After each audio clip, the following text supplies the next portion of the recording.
ito yung isang patunay.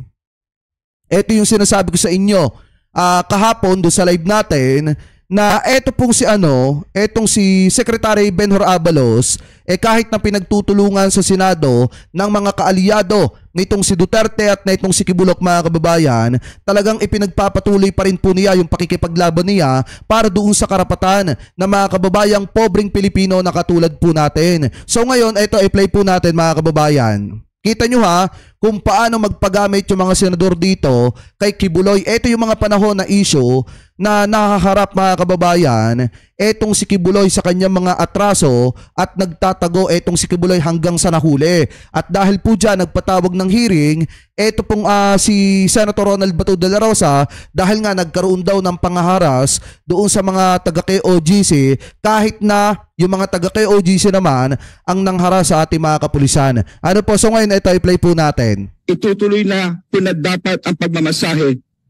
Tumayo siya at umupo sa harap ko. Sinimulan niyang tanggalin ang butones ng t-shirt ko hanggang natuluyan niyang tinanggal ang buong t-shirt ko. Noong nakahiga na ako, pumaibabaw sa akin si Kibuloy. Gusto kong sumigaw ng tulong at tanungin kung ano ang ginagawa niya. Pero naalala ko na bawal akong mag-question. Nanginginig na ang katawang ko sa takot at nakatitig lang ako sa kisame. Diba? Pinipigilan ko na ang mga luha ko dahil sobra akong nagulat at walang magawa. Pagkatapos ay tuluyan na akong pinagsamantalahan ni Apollo Kibuloy. Noong siya ay natapos na, pumunta ako sa CR. Tulala pa rin ako. Nakatitig lang sa kisame. At dito nagsimula akong umiyak.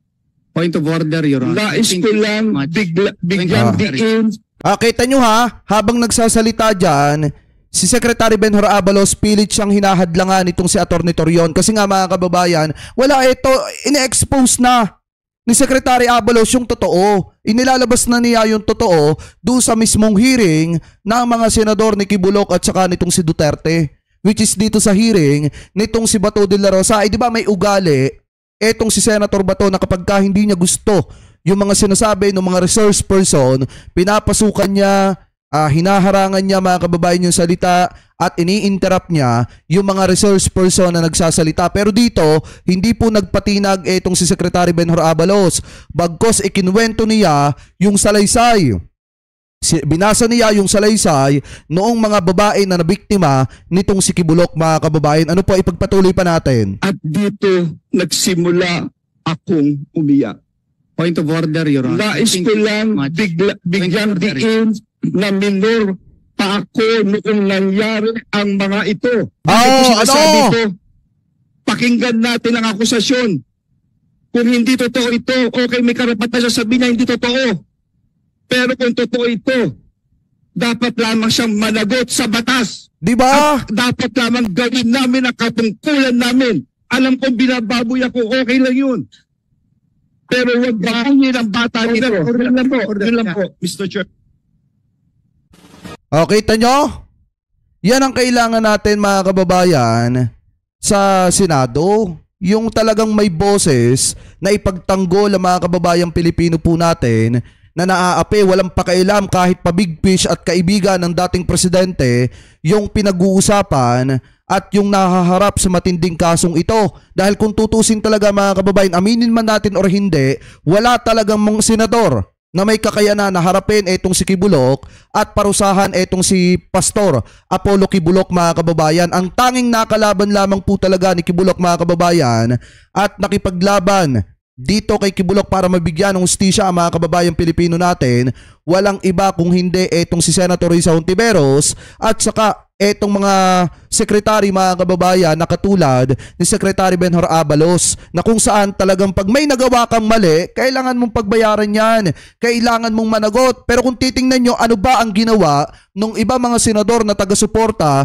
nitong si Duterte at nitong si Kibuloc? Walang iba lang naman kung hindi, hinadlangan nila yung dapat, mga kababayan, na pagkakakontempt dito kay Kibuloc. Kaya nga kung titingnan yung mabuti, hindi na natin dapat kung tutusin, hindi na natin dapat kailangan ng mga senador na katulad ni Robin Padilla, ni Bato de la Rosa, na ang pinagsisilbihan hindi ang taong bayan kung hindi yung mga kaalyado po nila. Ang kailangan nating senador mga kababayan, yung katulad ni Secretary Benhur Abalos na may paninindigan para ipagtanggol yung mga kababayang Pilipino po natin na naaapi ng mga taong ito na nasa kapangyarihan, na inaabuso yung kapangyarihan na ipinagkaloob din sa kanila ng taong bayan. So ngayon, hindi natin masisisi etong si Secretary Benhur Abalos kung bakit mga kababayan nanggagalaiti siya dito sa mga katulad nitong si Kibulok na nang bababoy at nang babastos ng mga kababaihan. Ano po? So ngayon, ipagpatuloy pa natin mga kababayan ito pang isang video kung pumapatay ka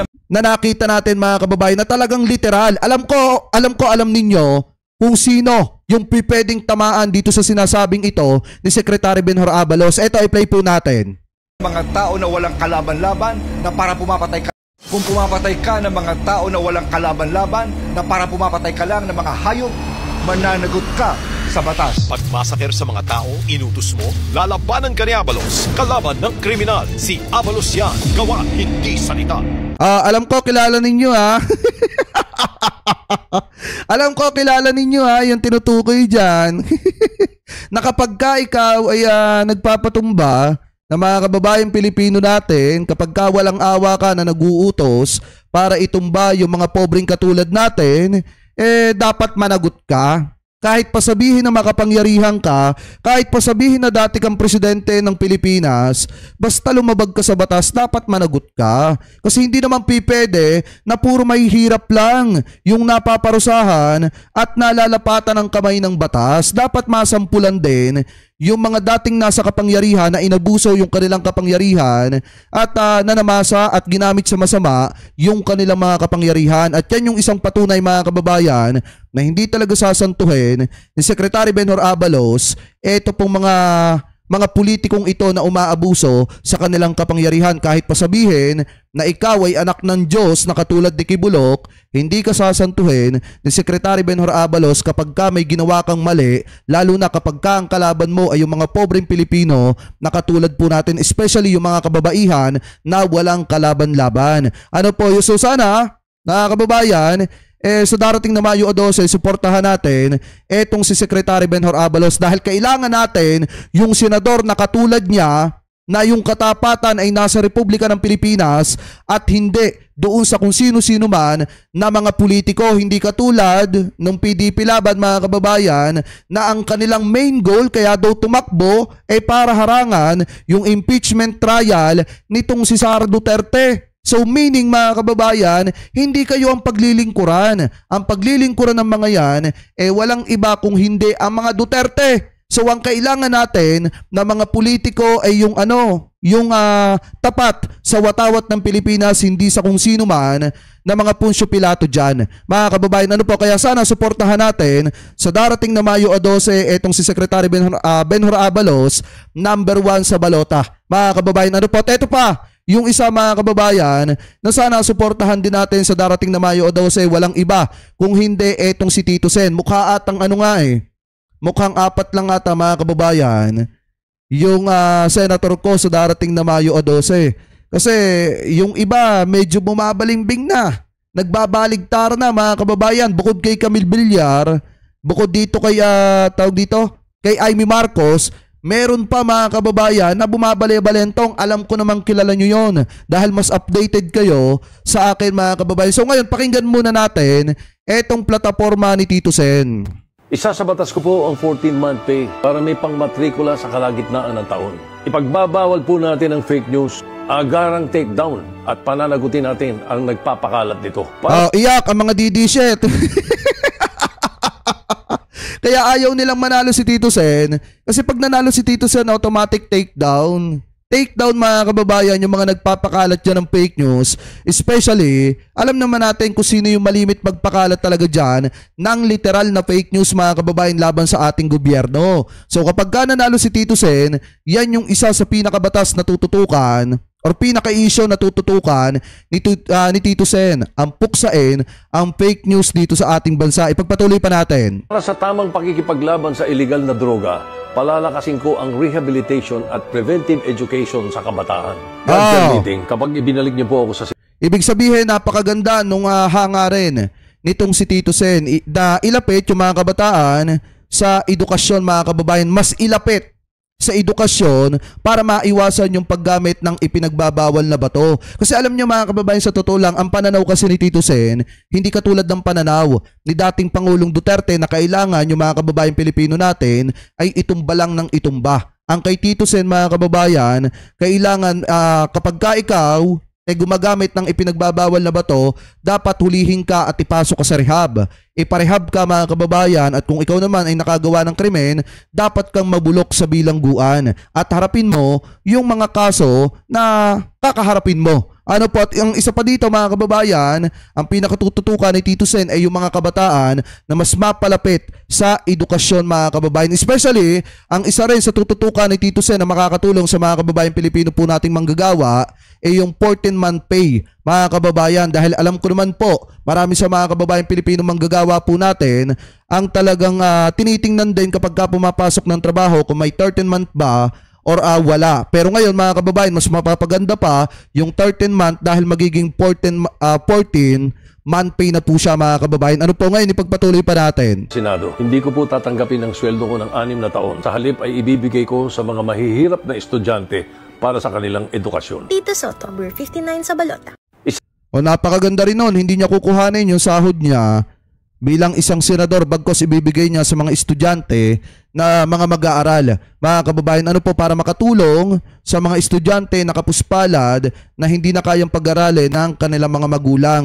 Ano po, yung mga estudyante na gusto mag-aral pero hindi mapag-aral. So napakaganda po mga kababayan ng plataforma ng mga senador na tumatakbo dyan po sa alyansa. Pero yung kabila, ano ba yung mga plataforma nila? Napakinggan nyo ba?